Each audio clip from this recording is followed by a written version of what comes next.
The views and opinions of our guests are personal and do not represent those of their institutions or Applied Prevention Science International.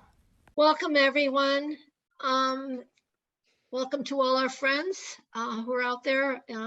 Those of you who have a passion for prevention, as APSI does, it's our real mantra for moving forward today.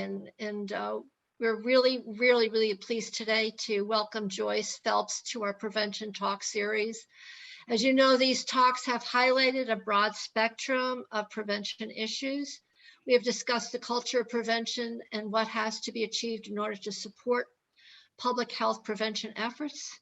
And most recently, last month, Dr. Kris Bosworth spoke on the importance of school climate as one of the 3 pillars of evidence-based prevention in schools.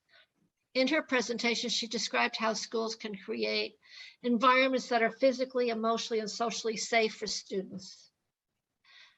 While school safety plans address the macro environment of the school, attention also needs to be given to the micro environment, the classroom. It is critical for this learning environment where students spend several hours a day supporting students' learning as well as their social and emotional needs and development. Ultimately, the learning environment or the classroom climate will dictate how well or poorly students will learn and hone their skills. In this month's Prevention Talk, Joyce will focus on ways to develop a classroom climate that feels safe, respectful, welcoming, and supportive of student learning. Joyce Phelps has applied her knowledge and skills in school settings, universities, NGOs, and in the private sector companies as a trainer of evidence-based prevention programming and practices. She currently brings her talents to Applied Prevention Science International as a developer, along with Dr. Kris Bosworth of our Foundation School course, and as a developer of our Training of Trainers program. I'm going to turn next over to Susan David. Susan, do you want to lay down our ground rules? Yes, we will. Thank you, Zilly. I am pleased too to add our welcome to Joyce, who for all her work to build the capacity not only of prevention professionals, but also for her efforts to create these school-based environments for our kids. There's first a few housekeeping items. As you probably noticed, we are recording this session. And just to address this specifically, we will make the slides and the video available in a couple of days. It takes us a few days to upload them, but also that you have an opportunity to go back and look at things or share the video with colleagues that you think would be interested. One of the issues about our prevention talks, we try to make them as informal as possible. What Joyce is an expert at, and what we invite you to interact with us, either using the chat, or if the opportunity arises to unmute yourself and ask your question live. We also appreciate seeing you. If you don't mind going on camera, it makes it more interactive for us. We get to see what's going on with you, and you can see us as well, of course. Now I'd like to turn the program over to Joyce. Joyce, thanks so much for joining us today. We're really looking forward to it. Thank you, Zilly and Susan and the whole APSI team for inviting me to share information about classroom climate as it links to supporting prevention. And welcome, everybody. It's nice to see some familiar faces and to also meet some new people. So welcome. Now, before we start, I invite each of you to think of one thing you'd like to learn or take away from our time together. And we'll come back to the end of this session. So you can just think it or write it down. I'm going to pause and let you think about one thing you want to take away. Okay, so to begin, it's important to set context. So I'd like to review a few points that Dr. Kris Bosworth made in last month's talk. And Zilly started this, but let's continue a little bit more. We want to anchor why we focus on school and classroom climate when we look at school-based prevention. Why is climate so important? As Dr. Bosworth noted, there are three elements to school-based prevention. She called it the three-legged stool: the policy, climate, and prevention curricula and programs. The climate in schools and classrooms set the tone for teaching and learning. In the classroom, it's created through the language that teachers use, the responsibilities they encourage, and the instructional procedures they use. So having a positive school and classroom climate is critical to student connectedness. So you might say, well, so what's connectedness? Well, it's simply the sense of being cared for, recognized, supported, and having a sense of belonging. And students in schools with positive climate feel close to others at school, are happy to be there. They feel they're part of the school and that they are treated fairly. They feel safe. And you may be thinking, well, that's common sense. Of course, we want our children to spend their time in school in such an environment. But what does that have to do with prevention? Dr. Bosworth cited results of studies that showed students who feel connected to their schools. Oops. Okay, there we are less likely to use substances. This comes from the prevention research. They are less likely to use substances, in particular, alcohol, cigarettes, and marijuana. They're less likely to engage in violent and deviant behavior and less likely to experience emotional distress. So helping teachers discover and develop ways they can create positive classroom climate has been the focus of most of my career. As a classroom teacher in the 70s, I quickly learned from students the importance of creating an environment that supported their learning and supported them as individuals.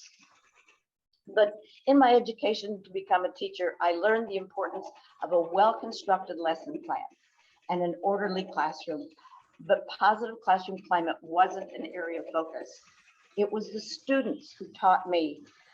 They taught me that they didn't care how much I knew until they knew how much I cared. So let's fast forward 10 years to the next phase of my career. As a part of a nonprofit organization for about 25 years, I helped develop what we called a positive prevention curriculum. Yes, way back then. We used it with students K-12. I also had the opportunity to work with teachers, counselors, and principals throughout the US and in over 20 countries. While teachers could have easily taught lessons from our curriculum, our work together was on how they taught the lessons, and the how included creating a positive classroom climate. For many of them, this meant changing the way they viewed their role as teacher, changing from a teacher-centered to a child-centered approach. Our trainings were constructed to model how such a climate is developed, and just as importantly, for them, for the participants to experience being a student in a positive learning environment. Through their real-time learning, at the end of our training, even the most resistant had their hearts and minds changed. So it's from this place of experience, I'd like to share some of the ways teachers can create a positive classroom climate. So I'd like you to imagine you're walking into a classroom that has a positive climate, a positive supportive environment. Take yourself there. It can be an elementary classroom, middle school, high school, it's your choice. So walk in that room and think to yourself, what am I seeing? What am I hearing? What are the students doing? What is the teacher doing? How do you feel right now? So hold on to these feelings, sounds, and images as we explore how teachers can create such a climate. As you know from the UNODC International Standards on Drug Use Prevention, that's a mouthful, isn't it? We know from the standards that skills-based prevention programs associated with efficacy and effectiveness include being delivered by trained teachers or facilitators using interactive teaching methods, meaning where students are actively engaged in the learning process, are always part of these programs. So let's look at what research shows us about the link between the teaching approach and student retention. So I've marked the 3 that I would call interactive teaching strategies. So as you can see from this model, that the greater degree of student engagement, the higher their learning retention.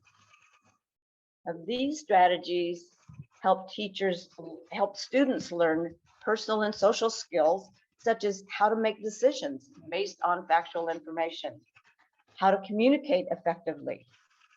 And then we know in particular is how to stand for themselves and how to say no, how to ask for what they need, and how to avoid substance use, especially when in situations like parties where substances are available. So the benefits from teachers' use of interactive teaching strategies includes strengthening of student engagement and their feeling of connectedness. It promotes student self-reflection, and it strengthens that all important critical thinking, those important critical thinking skills. It also provides opportunities for students to apply new knowledge to their lives. You know, when using interactive teaching methods, teachers, this is that shift, as I said, in the teacher's mind, and they shift, they become facilitators of learning, not just lecturers or information presenters or providers. So I skipped too fast. Okay, so to be effective with these strategies, the classroom atmosphere has to be accepting, non-threatening, and non-judgmental. Students need to feel safe to express what's on their minds, to ask and answer questions, and to try out new behaviors or skills without fear of a negative response from other students or from the teachers. But these environments don't just happen. They're created, and they're created by teachers. Some seemingly simple strategies would be greeting students when they smile, with a smile as students enter the classroom. Maybe you saw that when you entered your imaginary classroom. Calling students by their names and pronouncing them correctly, and showing interest in their lives outside of school, like, how was your volleyball game last night? Or remember you had a birthday party over the weekend, how did that go? And there are other more complex strategies teachers can use, which we will explore during our time together today. And note, they all begin with engaging. So you can see the 3 we're going to focus on today. So first, let's start with setting classroom rules. All classrooms need them, since they set clear expectations and guidelines for appropriate behavior. This structure is needed. Students need to know what's expected of them because it contributes to their feelings of security and their ability to be actively engaged in their learning. So they've been around for years. So I pulled one up from 1872. Take a look at this. Note the negative, or what I call don't language in these rules from 1872. Do not call your classroom's names. Do not leave your seat. Well, fortunately, these types of rules have changed to include more positive language. They focus on desired behavior instead of what students shouldn't do.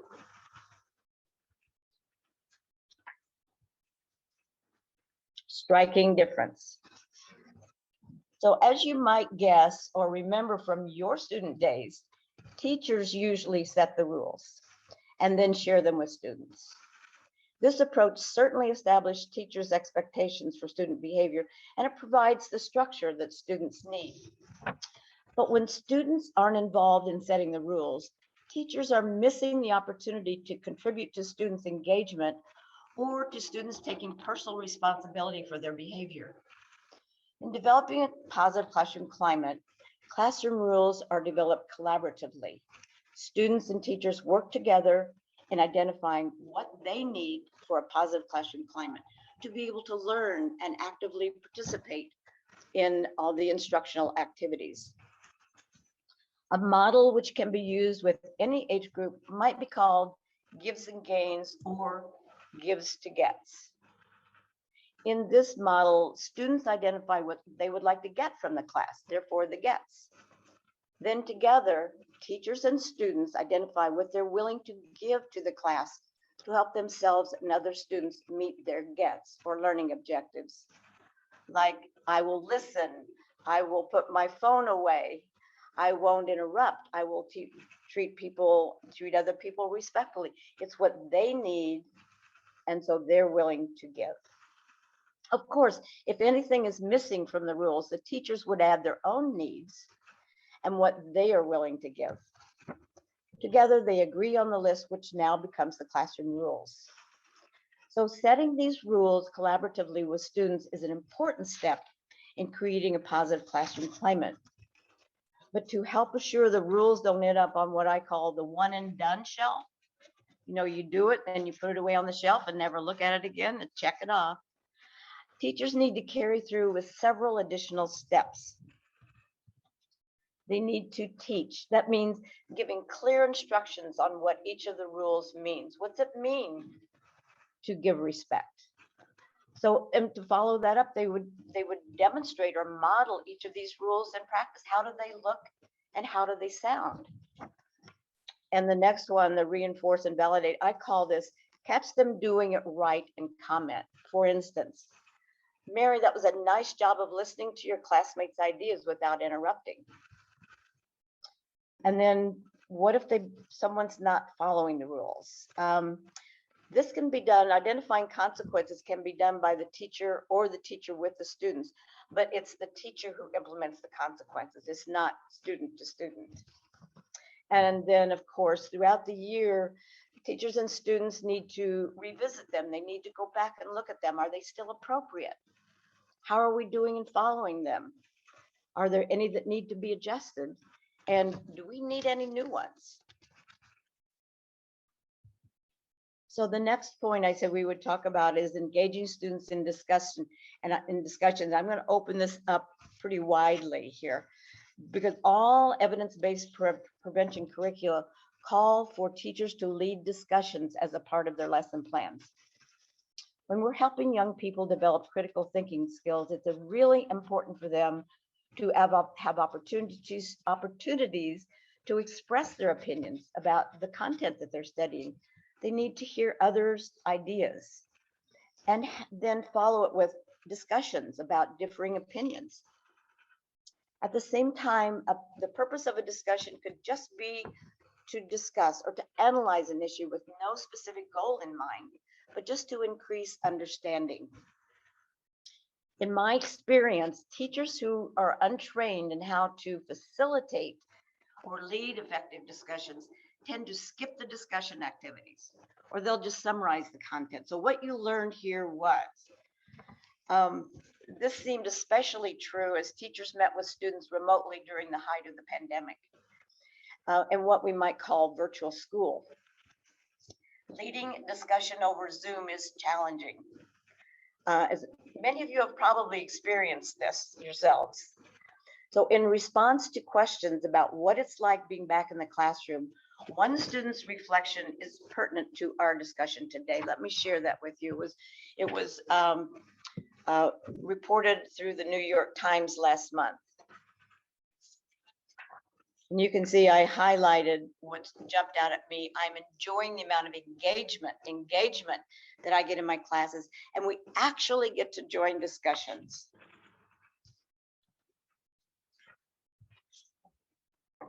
In prevention training, teachers are helped to develop or strengthen 3 skills or strategies critical to making these discussions effective for students, with our hope that they will actually have the discussions and have them be effective for young people.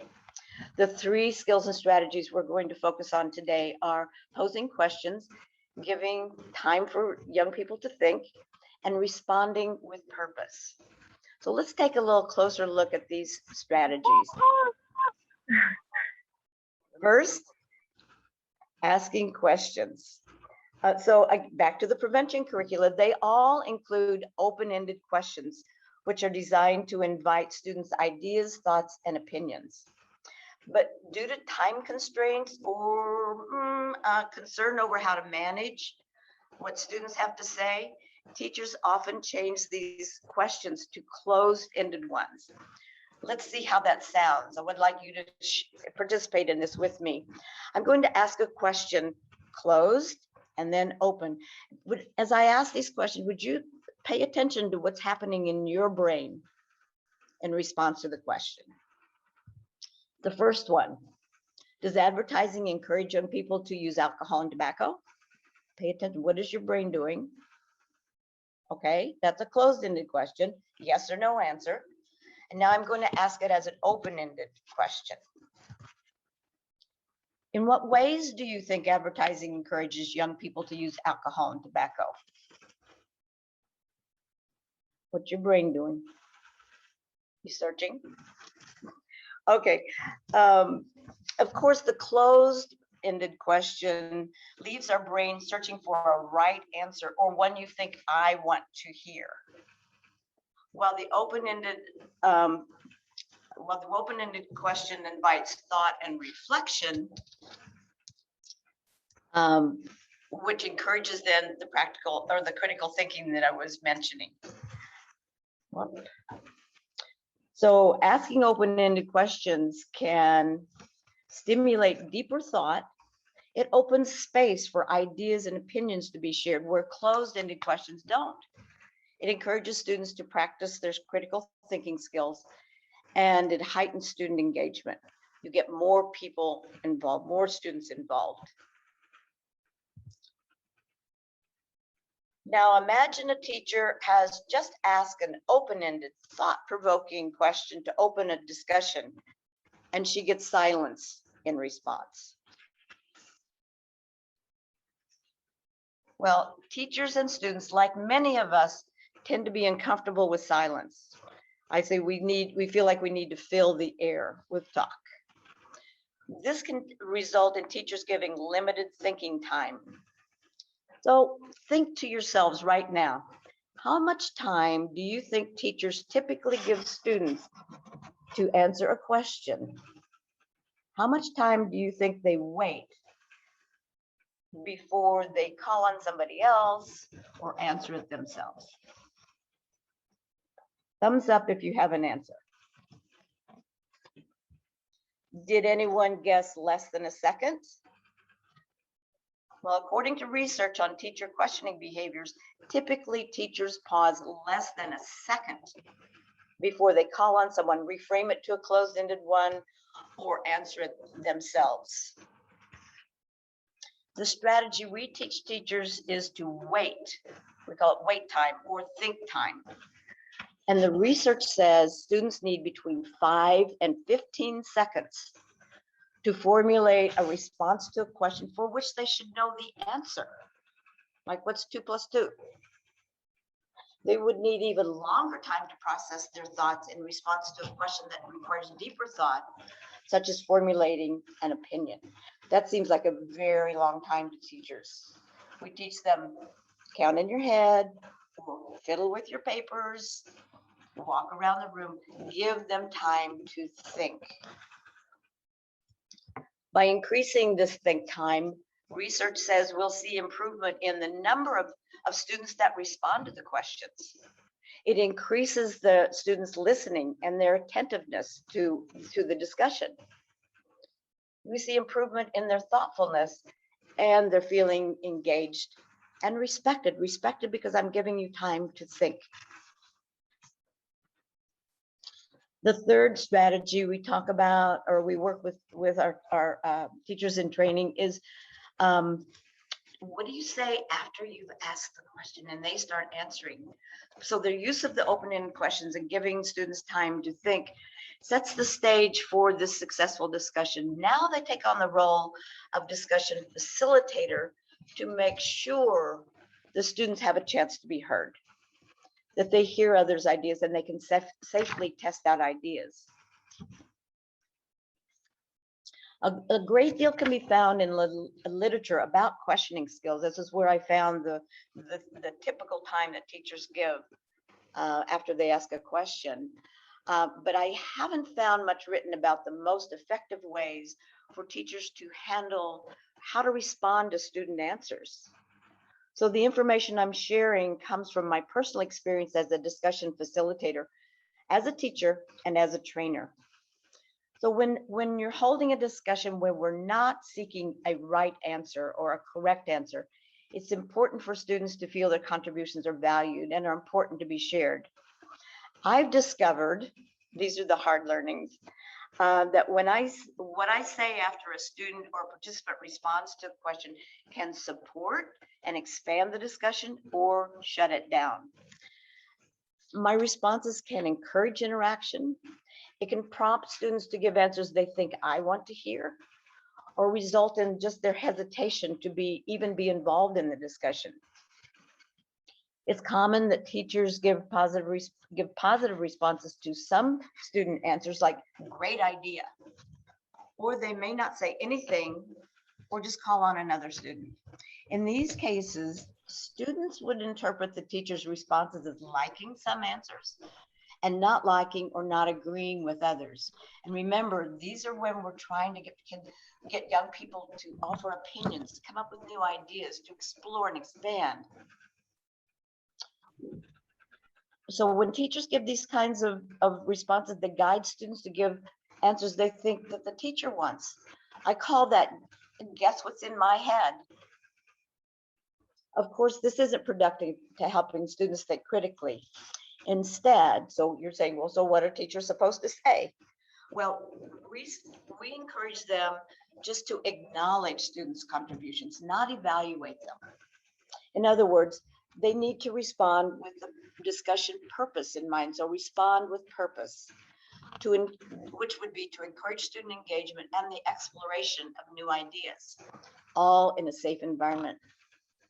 So I'm going to give you some examples so you can see what we mean by evaluative and neutral or just acknowledgement.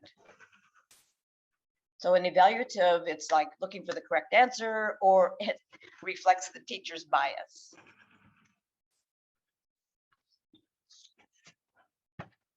When we teach the strategy, we see some body shifting. You know, that's what you see when we tend to do when we're feeling comfortable or we're not in agreement with what's being taught. This is not surprising since many teachers have been taught, or at least they believe that they need to give positive feedback, even praise students' work. Yes, it's important to compliment and validate correct answers when the goal of the question is to check for accuracy of their understanding or knowledge. But when the goal of the discussion is for students to express and explore opinions, it's better for teachers to use acknowledgement responses. Thank you.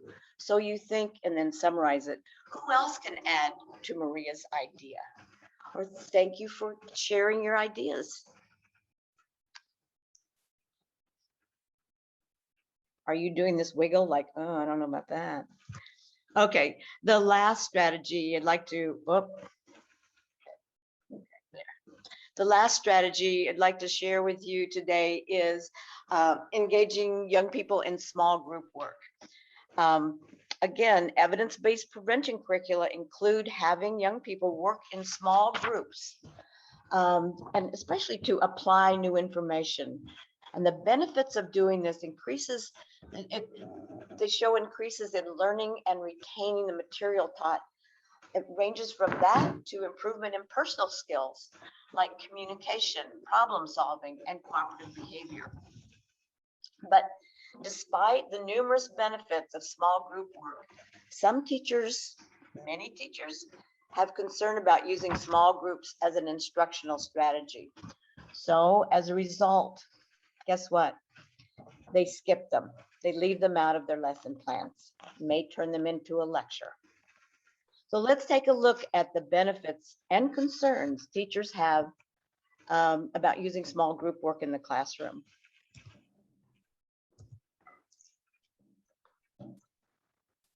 There we go. So go down the left-hand side with the benefits, and I'll add a little bit of explanation, just abbreviated here. So the first one, of particular note, the research has found is increased acceptance and positive relationships among students of different cultures. And this is especially true when the intention and when it's clear the rules and working in groups is respect. Go back to the classroom rules of respect, listening.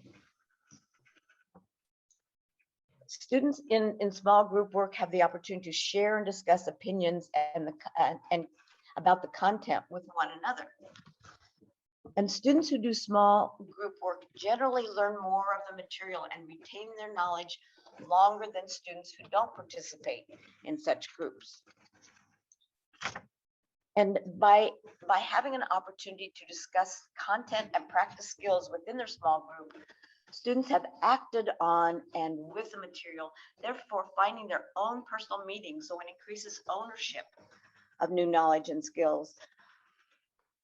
And similar to this point, by finding their own meaning in the content, instead of having it told to them, students tend to view this information in a more positive light, so more positive attitudes toward the content.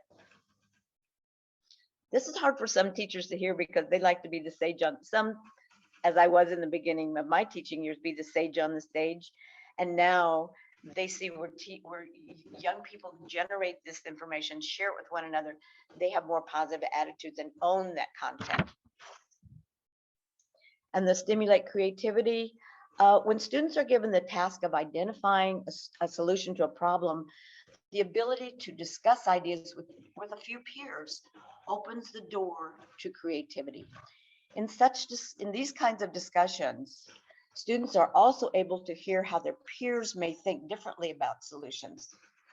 When their own ideas have been heard and students feel respected, they're more likely to be open to alternative ideas and perspectives. Like I apologize, keep hitting the button on my computer. I'm down to motivation to learn. Learning motivation is enhanced for various reasons, such as having responsibility to the group to contribute ideas, the completion of a task, and being invited to share personal opinions. And research has also shown improvement in group problem solving and critical thinking, or what they are calling cooperative behavior. And by working in cooperative group with clear expectations, I said this before, but it's worth saying again, with clear expectations for showing respect, students improve their ability to verbalize their ideas, to listen carefully to others, and give appropriate and supportive responses. So therefore, research is saying we'll see improved communication and interpersonal relations. And finally, clearly, when learning and discussing content in a small group, students' brains are more engaged than when information is just given to them, like in a lecture or independently completing a reading assignment. So that's the long list of benefits. Now, some of the concerns. I'll just let you read those. I'm not going to go through each one.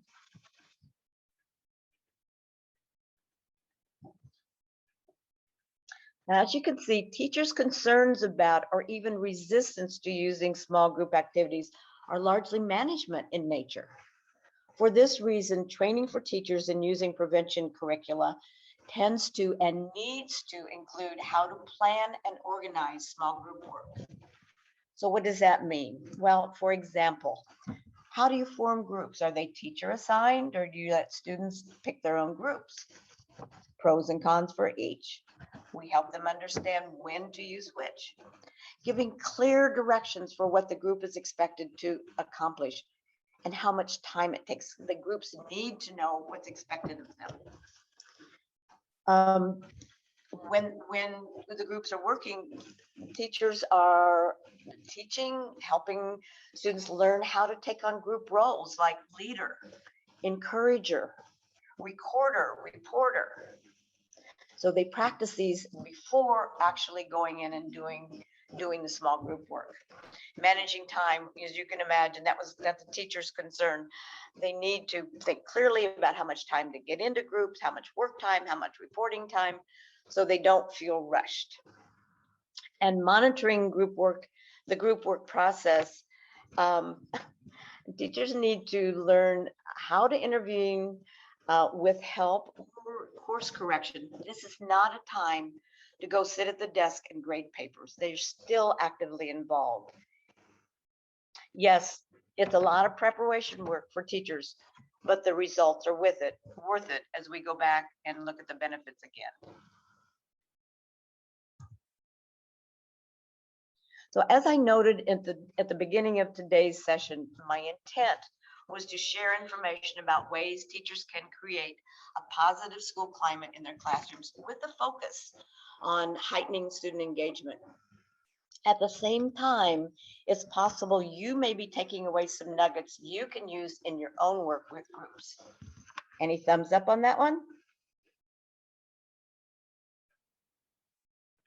I also ask you to consider what you'd like to learn from this session. So let's open the mic for your questions to help make sure your learning needs are met.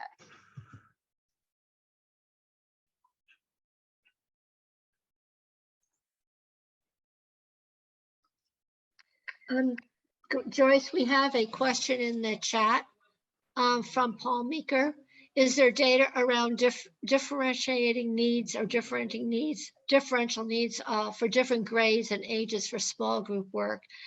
Does it, how, you know, I guess the intent is, can you use small group work for elementary school as well as high school students? Yes, you can.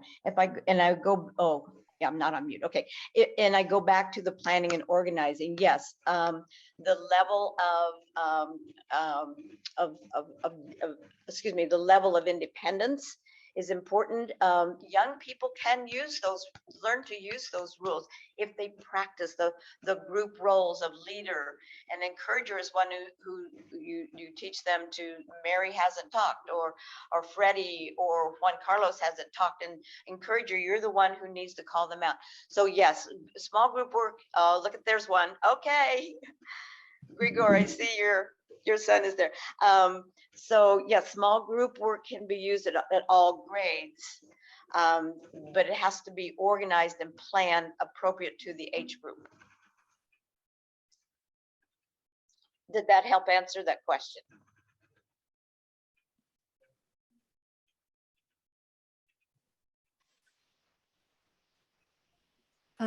Joyce, Fernando asks would you please talk about the energizers?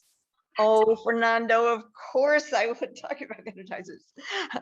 You know, I focused on 3 strategies for climate. There's so many, but I wanted to focus on these 3. But energizers are, I sometimes call them, with teachers, I call them brain breaks.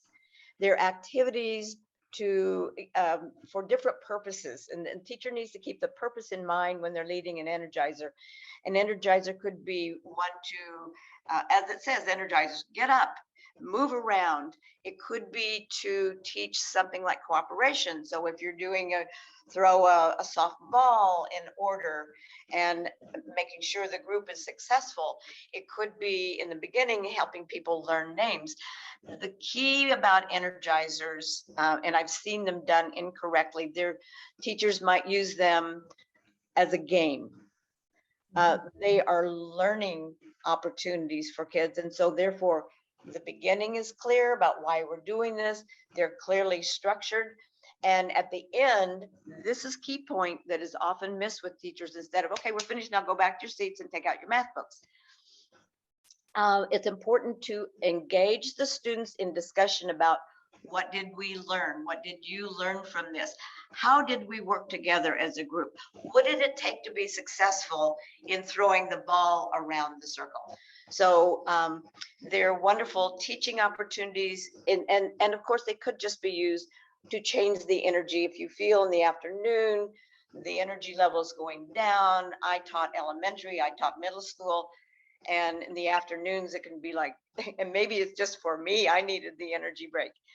They can be just for that purpose. So Fernando, did that help? I know Fernando loves energizers. Yes, thank you so much, Joyce. Actually, we use it a lot, energizers, in the way you just talk right now.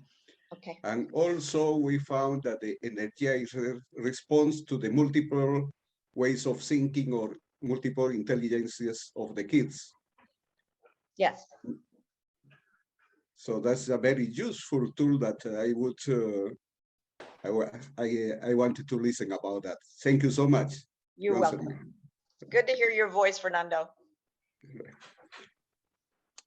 Joyce, I just thought, I just wanted to explain and ask your opinion about a lot of these elements. If they're in an evidence-based intervention, they're usually spelled out pretty thoroughly, or what is your take on that?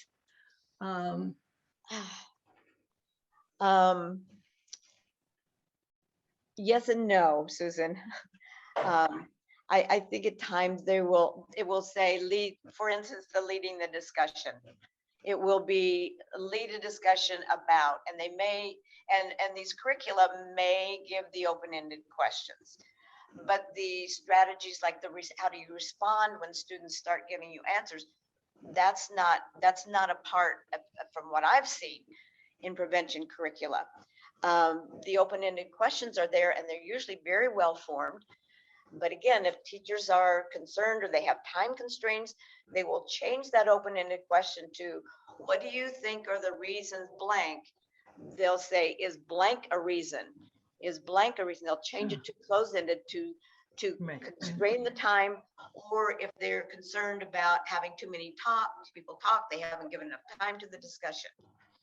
So the how is typical. I don't find, if you open this up more broadly about how to do these activities are not spelled out. Using small groups, it'll say use small groups, have them do this, but they don't talk about how to organize that group. Yeah, thank you, Joyce. So this pretty much would suggest that having teachers undergo skills trainings and going through skills learning to do these kinds of things is highly recommended, because it's not included in the within the curriculum, of course. So it's right. Okay. And that's why in the standards, UNODC, in the standards, they say that the curricula that are deemed effective and have high efficacy are delivered by trained teachers. Right. These are the kinds of, this is not all, but the three that I pulled out for you today are three of the types of elements that are taught in these trainings.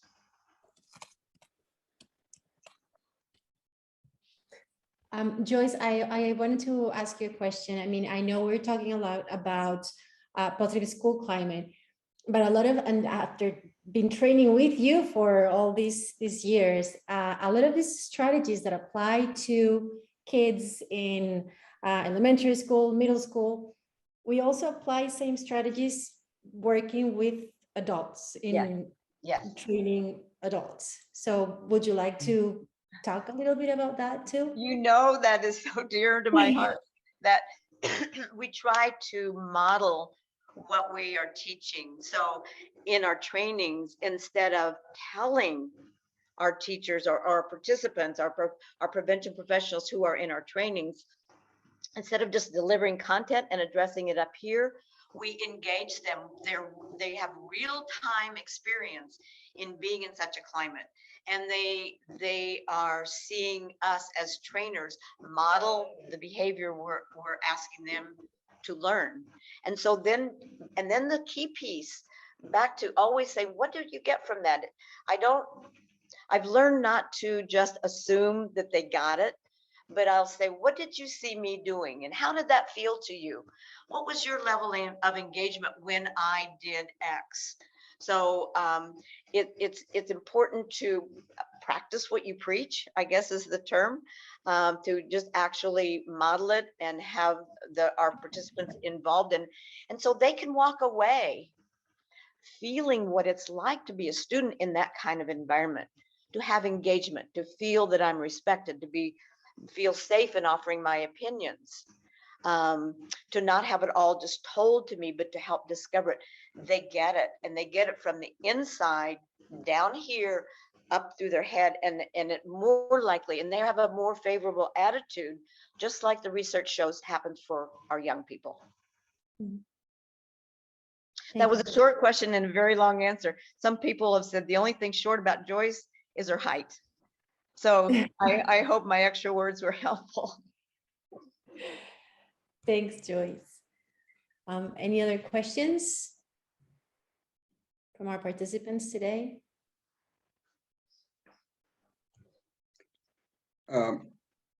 This is not maybe a question, but it's an opinion about how to use this. When we found in the practical implementation of the UPC, we started in the way that is developed. The prevention and leadership action teams, the school policy and the school climate, and then the prevention curriculum. And at the end of the course of the school-based course for implementers is the interactive teaching methods. What do you think if we, what is your opinion if we put this at the beginning? Because it's something that is very useful. The teachers do love it, this kind of course, put them in action at once, and they are going to use that in every class. I don't mean about mentoring. In every single class, they will use that. Yes. And that will contribute to the classroom climate and the school climate. And at the beginning of this meeting from the Institute of UTRIP, I think it's Cristiano, brought climate is the first thing. However, the international standard says policy is the first thing. And I have that doubt at this moment. Okay. If we start with this interactive teaching methods, I think we can start in a better way. Beyond that, we can build the structure for prevention, the school policy, and go to the school level climate. I'm not sure if I did a question, I gave an opinion, I'm lost. I hear you. I hear it's an opinion. And there was a question built in there, like, what do we think about that? Personally, I think interactive strategies are important in the classroom. It's important when you're working with policymaking group, with leadership groups, and it might be an important skill. I think of, having a toolkit like the carpenters have this tool belt, and being able to use interactive strategies in your teaching or in working with groups is an important core skill that cuts across all the other things you do. So I say follow your inclination of what feels right to you. If it feels important that they have these skills before they embark on other components, then why not do it that way? So Zilly, Susan, and Maria, I'm going to turn it over for your opinions. This is Celie. Hi, I think it's a readiness issue. A lot of schools are ready to make dramatic changes. So it's school policies, for instance, are an easier way of getting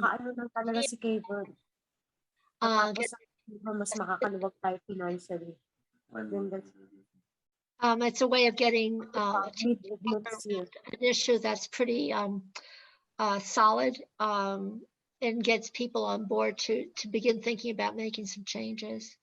I think. I don't know, Susan, Maria. I was just going to say it really depends on the people that you are working with. Fernando, you were working in schools with teachers.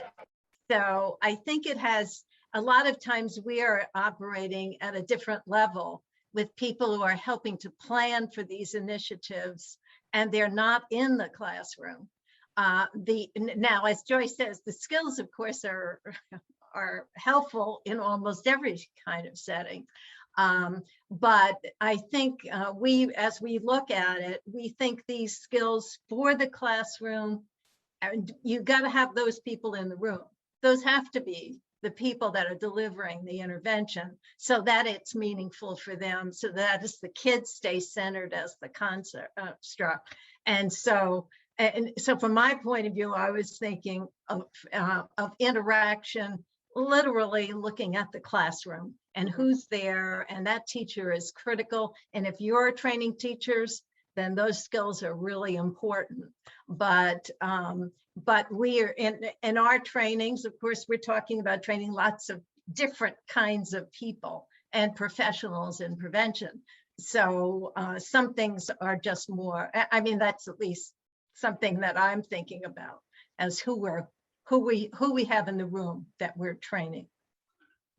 And I think also, Fernando, that your question underscores the need for teachers to know about prevention and prevention science even before they go into schools. And this ties up to the readiness, because if teachers in an ideal world came prepared with that knowledge, prepared with knowing what positive climate is, knowing the skills and all this, they would be more ready to implement when whatever program curriculum came or policy was established in the schools.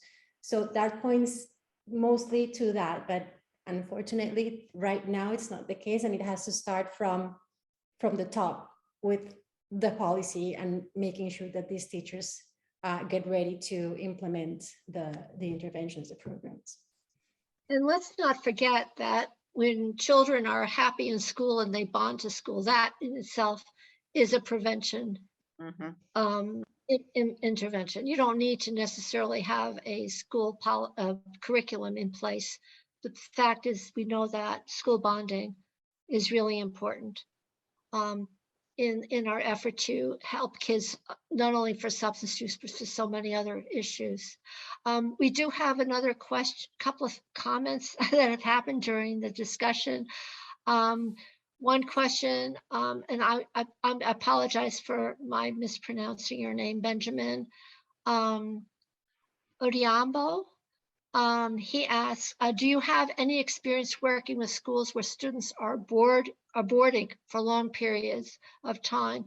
And what are some ways to affect positive school climate in the boarding school situation? I think that's a great question because it really applies to the whole environment we're talking about.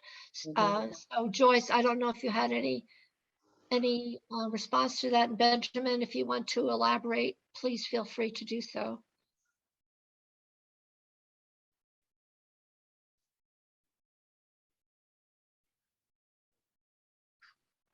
Joyce, did we lose you? I thought, Benjamin, did you have anything else you want to add to that?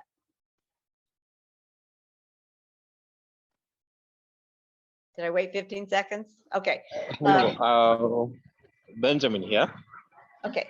Sorry. So basically what I mean by that question is we have different school settings. We have settings where students go to school in the morning and go back in the evening. And there is that close interaction between the school and the parents. Then we have situations where students board for 6 weeks, for 12 weeks, for 15 weeks. And for these kinds of situations, the only prolonged contact is with the school, the teachers, non-teaching staff, and other support staff, and basically their fellow students. So you find that there are different dynamics that may be involved when we are speaking about a positive school climate. So I just wanted to check if you've had any experiences with that and some pointers that you may give. Because in my country, boarding schools are quite a phenomenon. Okay. Thank you. Yeah. Okay, thank you very much for that elaboration. So what comes to mind, well, first of all, no, I have not worked in environments where there are boarding schools. But what I do know are that the positive climate of the classroom shouldn't stop there. That's why Kris talks so much about school climate, classroom climate. But for a student, and I've heard this from teachers in my training, that if a student, they had a student come and say, why don't you teach like Mr. Freddie does, who had been through the training and how to create a positive classroom climate, where this teacher was more of a teacher-centered and did not have a high engagement. And so she was curious and came to the training to find out what this was all about. But then there are schools who have included in schools where they have cafeterias, where they have cooks, or they have custodians, and they have bus drivers, that they're essential elements. So you don't have a small pocket in that one classroom where you have a positive classroom climate, and they feel bonded to that classroom and engaged, but then they go in the hall or they go on the bus, they go other parts of the school, and they get a different feeling. It needs to be consistent throughout, and you have different players. I would suspect in a boarding environment where they would have maybe counselors, or maybe have house parents, that there would be some level of where across the board you have a common approach to working with young people. So we've created that climate within the full structure, their full environment, not just in the classroom where they're being taught. Is that helpful thinking on my part for you?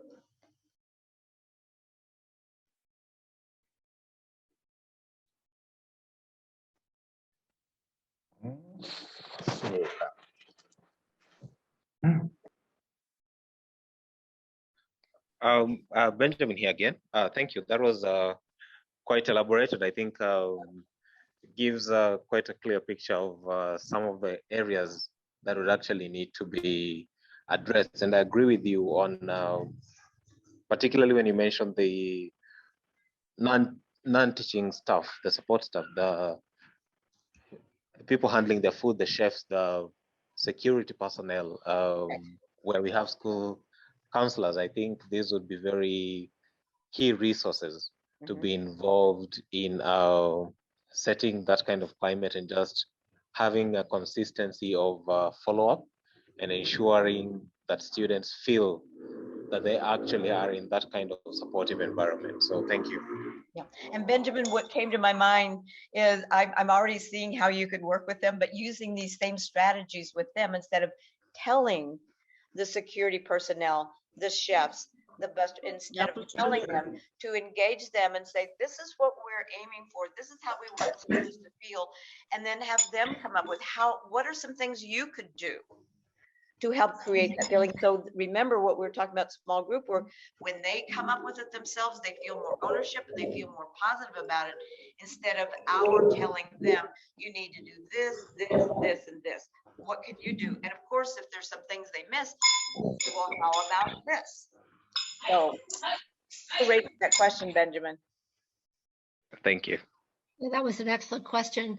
We have a couple comments on policy and its place. George Marimi says policy tends to be foundational. When placed first, it lays a firm foundation for other kinds of activities in the school. And then Sanela from Slovenia, she says our strategy to work first on policy, climate, and infrastructure in the school brings better sustainability and motivation of schools to implement evidence-based interventions. And she's with her son, Philip, at a climbing center. So she's on mute. So Zelia, I go back to what you said in the beginning, and it captured it so well, that why policy has to come first. You start with the school as the macro environment, and then it's implemented, comes down to the micro environment, which is the classroom, and to be done classroom by classroom by classroom. As a veteran of working in schools, I know that if something is just started by one teacher or a small group of teachers, but it's not made a school-wide focus, if that teacher leaves, it's gone. or if you can get a new principal in, the last principal was supportive, the next one is not, it's gone. So that's why policy, which is the anchor, needs to start. And the other all flows from that, because it provides direction for all teachers about what they need to be doing in the classroom when it comes down to the micro level. My comment about, I guess I was doing a promotion on everyone when you work with groups of using interactive strategies. If you're setting policy, it would be helpful if the people who are leading those meetings use engagement to get opinions and ideas out there, not that necessarily that you teach it from our curriculum at that point. But I agree with all that you've said, that policy has to start first, because it's the frame, it's the anchor for everything that flows from that. Just in the classroom, if you do the macro to micro in the classroom rules that collaboratively are essentially, that's policy in the classroom. And teachers start that in the beginning of the year. Yeah, that's a very good point, actually. And then the students are involved in making those decisions. So they own them, in other words. And I think that's good. I also think anecdotally, some teachers who've been using many of these methodologies you've covered today, their parents, they bring those concepts at home. Feedback I've gotten, of course, it's one-sided and it's not a great research design, but they find that they have better rapport with their children in the home setting. So it's interesting that many of these techniques carry over to parenting skills also. Yes. So are there any other comments or questions? This is very engaging. Anybody else have any comments? We will be posting this this presentation on our website. Maria has already indicated that, hopefully in a couple of days. And please, if you have any questions, please go to our website. There's a place where you can email us questions or comments, and we're very happy. Maria, did you want to talk about next month's talk in December? Yes, it's actually still on the works, but it should be on the second week of December. And we'll be sending the information to you soon, hopefully soon, in the next 2 weeks. If you haven't done so, please sign up to our website so you will get all the information and direct invitation to participate in your inbox. And don't forget to check out the prevention nuggets, where we also have a nugget in school climate, which is really good and it's really worth the read. Thank you. Yeah, and next month, we're planning is a talk by Dr. Paschal, who's going to be talking about environmental interventions and how to do them, and what the research is behind them. There's some really good positive ways of changing the environment, so it's positive for everybody, and it's become a preventive intervention. We've got solid research finally on these approaches. Susan, did you want to say something before we close up? I just want to thank Joyce. It was very helpful. I mean, our whole picture between looking at school climate and looking at classroom climate, there couldn't be a more important time right now here in America. And around the world, this issue of post-COVID is a big one, and people transitioning into school and trying to recapture some of that interaction that the kids have missed, some of that social training and learning. And so thank you, Joyce. It was as always stimulating and exciting. Thank you. Thank you. Thanks, everybody. See you next month. Thank you. Bye-bye. Bye-bye. Bye. Thank you.